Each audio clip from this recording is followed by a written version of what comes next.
Assalamualaikum warahmatullahi wabarakatuh. Nama saya Alvira Dwi Kurnia dari kelas 11 IPA 1. Di sini saya ingin menjelaskan tentang sifat-sifat gelombang beserta contoh fenomenanya. Nah, ini dilansir dari HTTPS apa itu? Ada linknya di situ. Berikut ini adalah sifat-sifat gelombang yang terdiri dari 6 sifat. Yang pertama, ada pemantulan atau refleksi. Nah, pemantulan atau refleksi ini adalah pengertiannya peristiwa pengembalian seluruh atau sebagian dari suatu berkas partikel atau gelombang bila berkas tersebut bertemu dengan bidang batas antara dua medium.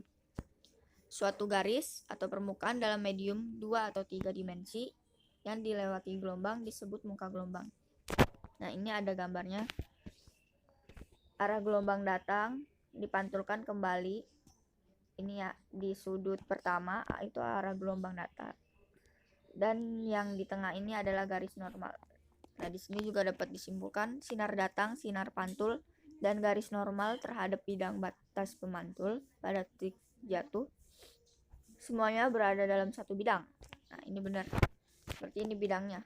Bidang apa ini? Bidang pantul. Contoh fenomenanya adalah saat berada di ruangan tertutup atau di goa. Saat kita berteriak, biasanya suara akan menggema dan terjadi pemantulan gelombang suara. Yang kedua, ada pembiasan atau refraksi.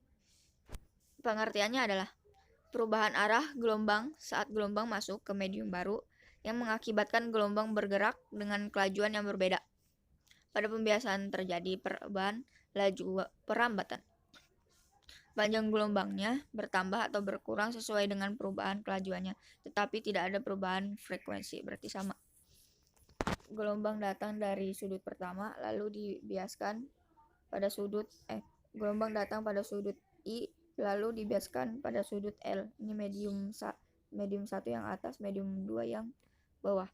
Nah, pada gambar tersebut kecepatan gelombang pada medium 2 lebih kecil daripada medium 1. Berarti kecepatan pada gelombang medium 2 berarti ini lebih kecil dari kecepatan medium yang pertama. Dalam hal ini, arah gelombang membelok sehingga perambatannya lebih hampir tegak lurus terhadap batas. Jadi, sudut pembiasan sudut L lebih kecil daripada sudut datang sudut I. Contoh fenomenanya adalah saat sinar matahari yang menembus permukaan air sungai. Yang ketiga ada difraksi.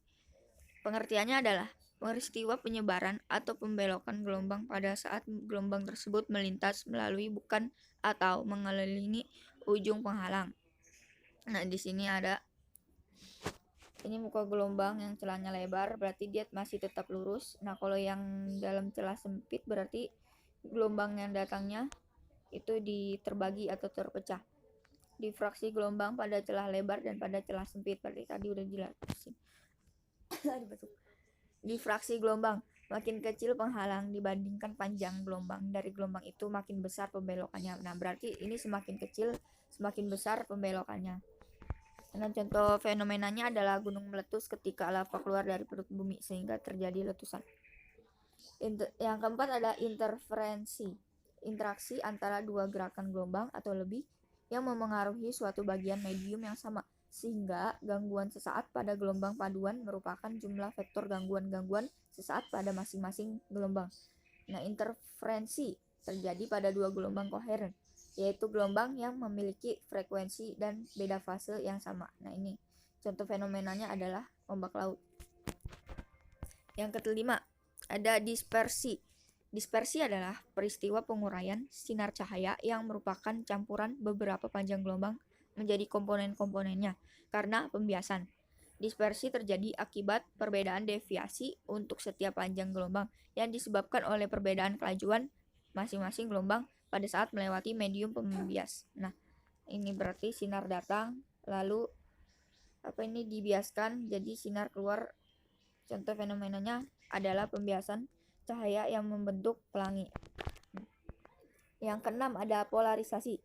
Polarisasi adalah proses pembatasan getaran vektor yang membentuk suatu gelombang transversal sehingga menjadi satu arah. Polarisasi hanya terjadi pada gelombang transversal saja dan tidak dapat terjadi pada gelombang longitudinal. Suatu gelombang transversal mempunyai arah rambat yang tegak lurus dengan bidang rambatnya. Nah, contoh fenomenanya adalah cahaya aurora. Sekian, terima kasih. Wassalamualaikum warahmatullahi wabarakatuh.